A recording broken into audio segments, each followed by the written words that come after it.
Today we're gonna do a review on Blood In, Blood Out.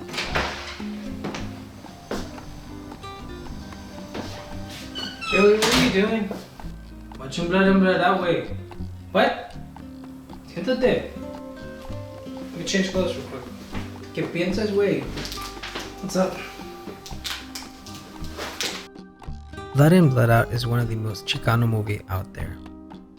The difference in authenticity is between Azteca Mazapan and De La Rosa Mazapan. Let's go over some of the most memorable actors. Damien Chapa,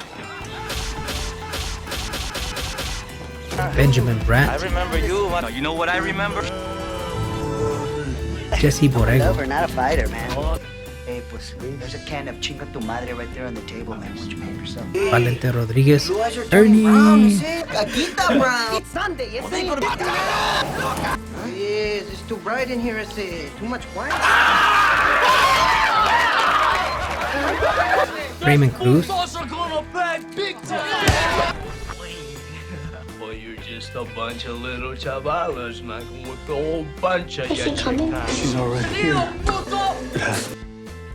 The movie Blood In, Blood Out follows three main characters. Miklo, a blanquito who connects with the Mexican culture. Paco, a narcissist who is more trouble than help. And Crucito, an artist with a drug problem. The movie starts off with Miklo on probation.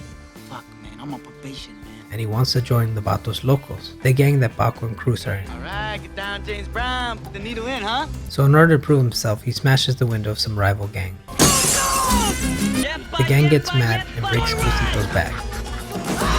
So then to get revenge, Chuy has some amazing unintelligible lines. I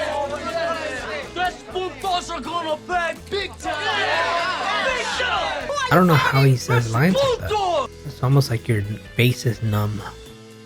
And then Paco decides, let's go get spiders. Get up, Chucky! Get up! And here's the best line. I know a tool. It's called a stick. And cut! Ah! Come on. Then the spiders try to shoot Paco. So Miklo in turn shoots two perfect shots and gets shot in the process. Oh, and did I forget to mention that Ernie's in this movie?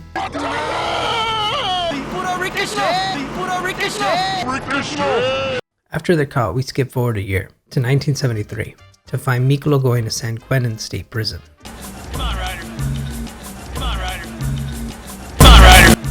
And you get the usual prison flirting scene with the fish.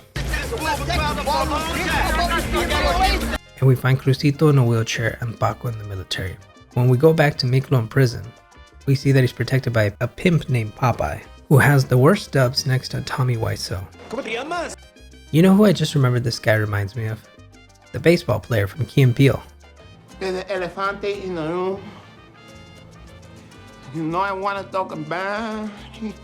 Here we also learn that Danny Trejo is part of the gang known as La Onda.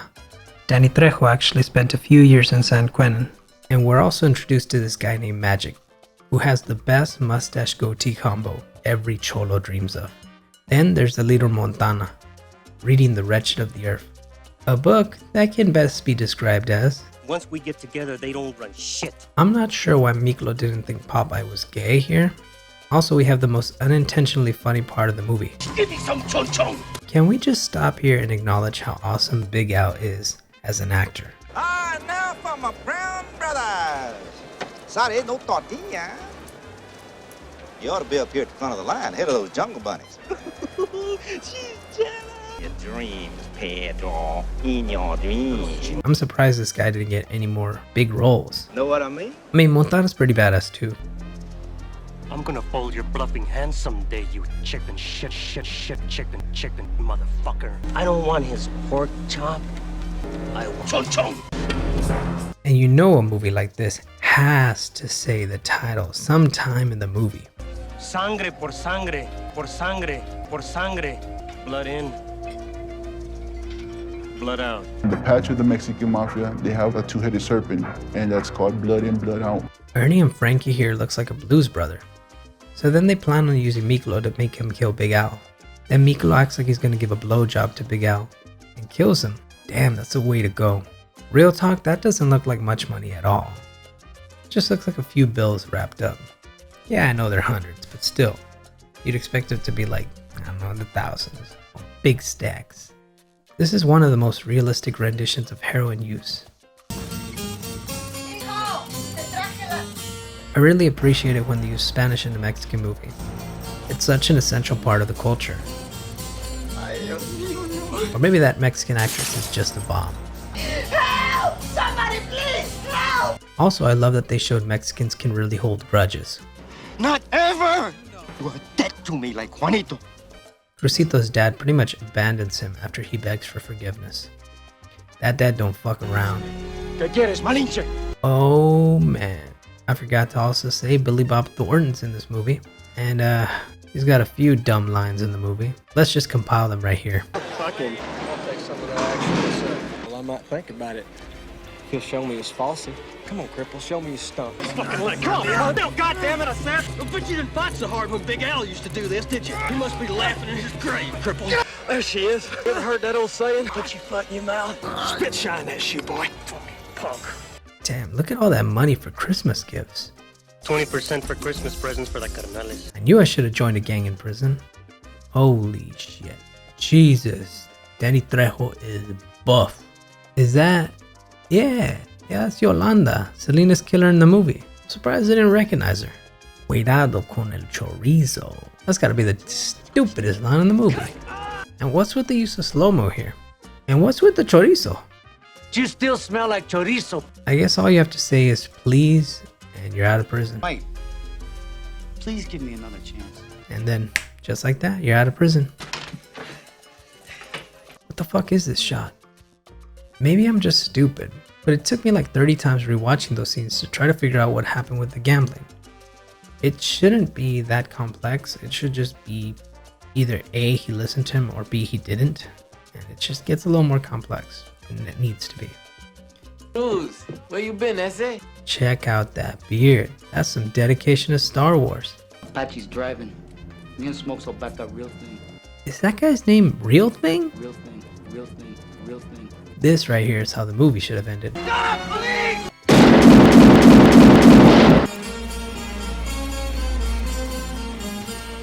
Seriously, now would have been a perfect time to end the movie at 1 hour and 44 minutes. It would have been a perfect time to wrap things up. Maybe add a summary. But nope, we still got an hour and a half to go.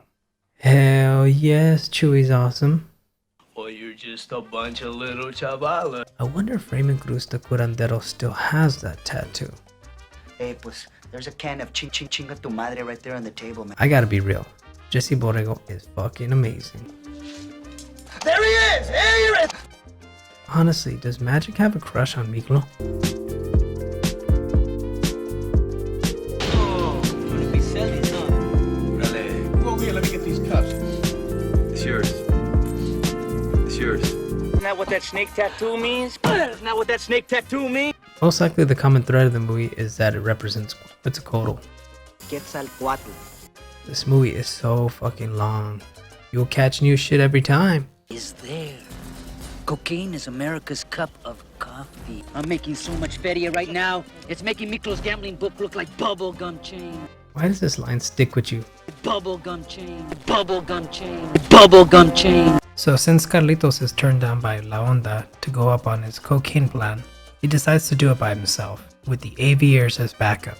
I know where you're coming from, bro. Bro, Bro. here's the worst dub of the movie. No can do carnal. So he's brushing his teeth and you hear him howl? Look at that beautiful woman. Oh wait, that's Danny Trejo. You wanna die, Ese? That's something I ask myself every day. So then this movie turns into a prison crime drama, in which Carlitos kills Pockets, Smokey grenades a bunch of people in a club, Ryder kills Carlitos, a riot begins, Miklo asks Montana to take power, Smokey calls Chorizo, Aguilar. Popeye kills Smokey, BJ meets with La Onda, makes a deal for Montana to go speak to someone else in a different prison. Montana gets killed by Wallace, an old BGA dude. Miklo meets with BGA, sets up an idea for them to kill the aviators. And we'll celebrate a big Mexican holiday together. Dia de los Muertos. And here we go, talking about Dia de los Muertos again. Dia de los Muertos. On the Day of the Dead. How many times do I have to see in every Mexican movie Dia de los Muertos? Day of the Dead. Day of the Dead. I don't know why the sounds of the steel hitting anything, or even fire hitting the human sounds like witching, witching, witching, like knives clashing.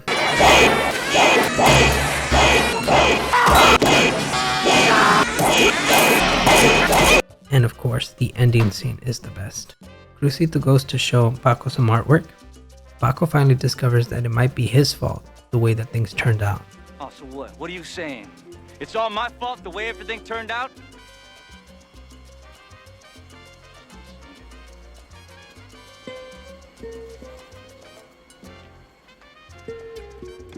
This whole ending part really reminds me of Coco for some reason.